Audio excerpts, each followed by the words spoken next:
రోగం బాధల కంటే రోగం తగ్గడానికి వాడుకునే మందుల ధరలకు జనజీవితం ఆగమాగమవుతోంది. బీపీ, షుగర్, గుండె జబ్బులు, క్యాన్సర్ లాంటి పెద్ద జబ్బులే కాదు, చిన్న చిన్న ఆరోగ్య సమస్యలకి మందుల ఖర్చులు తలకు మించిన భారంగా మారుతున్నాయి. రోగం బాధల కంటే ఆర్థిక బాధలు ఎక్కువై దేవుడిపై భారం వేసి జనం బతుకులీడిస్తున్నారు.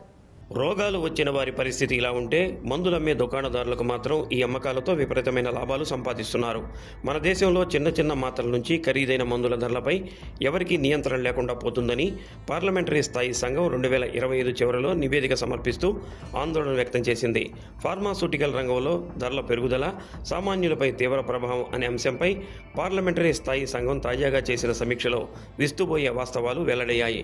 సామాన్యుల నడ్డి విరిచేలా, వాళ్ల కుటుంబాలను చేసేలా మందుల కంపెనీలు 600 నుంచి 1100% వరకు లాభాలు గడిస్తున్నారని పార్లమెంటరీ స్థాయి సంఘం నివేదికలో స్పష్టం చేసింది.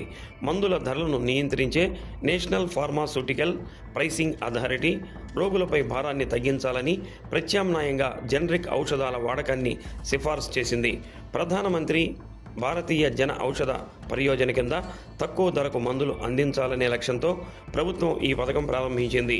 ఈ పథకం కింద దేశవ్యాప్తంగా 16,000కు పైగా జన ఔషధి కేంద్రాలు ఏర్పాటు చేశారు. ఈ పథకంలో 2,100 రకాల ఔషధాలు, 310 వరకు ఆపరేషన్ పరికరాలు అందిస్తున్నట్టు తెలియజేస్తున్నారు.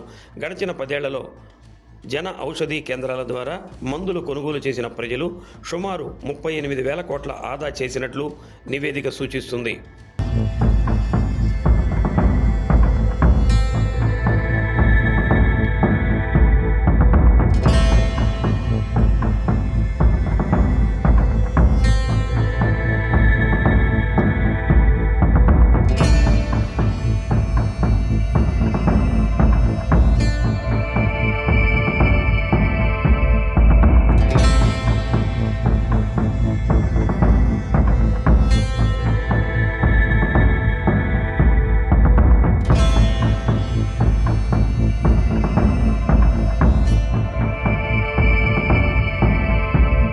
మనం వాడే మందులన్నీ ఒకే ఫార్ములాతో ఉన్నప్పటికీ మందుల కంపెనీలను బట్టి ఎంఆర్పీలో భారీ తేడా ఉంటున్నట్లు పార్లమెంటరీ స్థాయి సంఘం గుర్తించింది.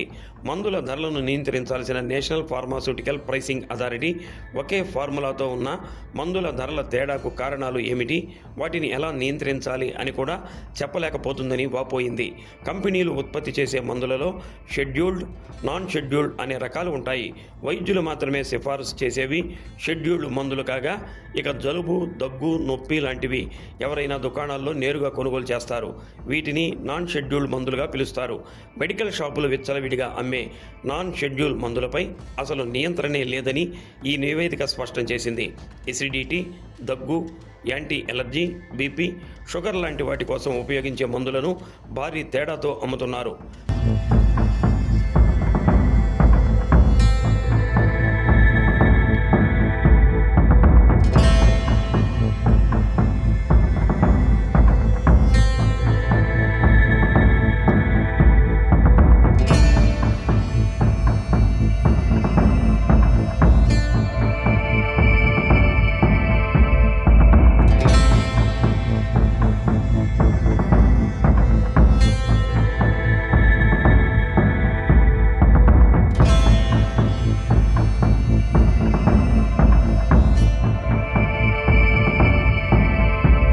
పార్లమెంటరీ స్థాయి సంఘం నివేదిక ప్రకారం సిట్రజిన్ 10 mgపై 1038%, సిట్రజిన్ హైడ్రోక్లోరైడ్ 10 mgపై 953% అధిక మొత్తంలో కొనుగోలుదారుల వద్ద నుంచి వసూలు చేస్తున్నారు. ఎసోమిప్రజోల్ 40 mgపై 920%, పారాసెటమాల్ లాంటి కొన్ని మందులను 240% అధిక రేట్లకు అమ్ముకుంటున్నారు. జస్ట్ ఇవి కొన్ని ఉదాహరణలు మాత్రమే. మందులలో వాడే ఫార్ములా ఒకటే అయినా కంపెనీలు బ్రాండ్ మారినప్పుడు వాటి ధరల్లో భారీ వ్యత్యాసం ఉండటం గమనార్హం. షెడ్యూల్డ్లో లేని మందులు జనరిక్ కానీ బ్రాండెడ్ కానీ ఏడాదికి 10% కంటే ఎక్కువగా ఎంఆర్పి పెంచకూడదని పరిమితి ఉంది. అయితే అసలు మందుల ప్రారంభ ధర నిర్ణయించి అధికారం ఎవరికీ లేకపోవడమే అసలు సమస్య అని, ఈ లోపాన్ని సరిచేయాలని పార్లమెంటరీ స్థాయి సంఘం సిఫార్సుల్లో పేర్కొంది. ప్రజల ఆరోగ్య అవసరాలను ఇబ్బడి ముబ్బడిగా సొమ్ము చేసుకుంటున్న మెడికల్ షాపుల దోపిడీకి అడ్డుకట్ట వేయాలంటే వ్యాపార సంస్థల కొనుగోళ్లు, అమ్మకాలను ప్రతి ఏడాది పకడ్బందీగా ఆడిట్ చేయాలని సూచించింది. నిర్వహణ ఖర్చులు, రవాణా ఖర్చుల కారణంగానే ధరలు పెంచి అమ్మాల్సి వస్తుందని రిటైల్ వ్యాపారస్తులు తమ వాదనలు వినిపించిన పార్లమెంటరీ స్థాయి సంఘం దానిపై సంతృప్తి చెందకుండా జన జీవితాలను తల్లకిందులు చేస్తున్న ఔషధ దోపిడీకి అడ్డుకట్ట వేయాలని పలు సిఫార్సులు చేసింది.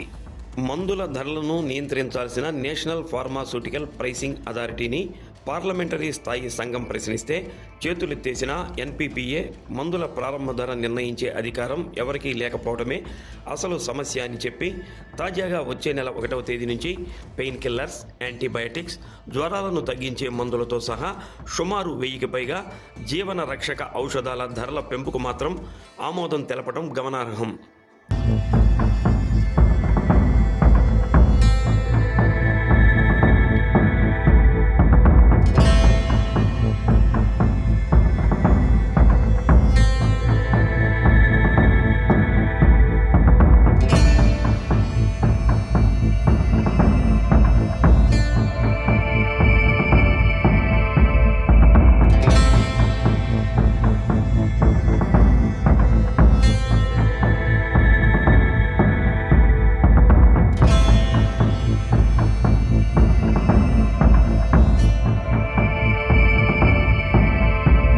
The recent decision by the National Pharmaceutical Pricing Authority (NPPA) allowing a 50% price increase for 8 essential medicines used in the treatment of asthma, glaucoma, thalassemia, tuberculosis and mental health disorders.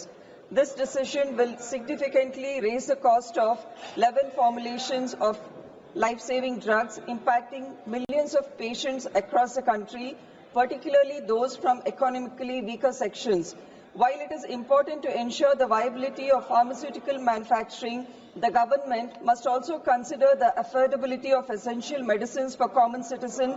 Therefore, I urge the Ministry of Chemicals and Fertilizers to take urgent steps to prevent undue financial burden on patients and ensure essential medicine remain affordable to all.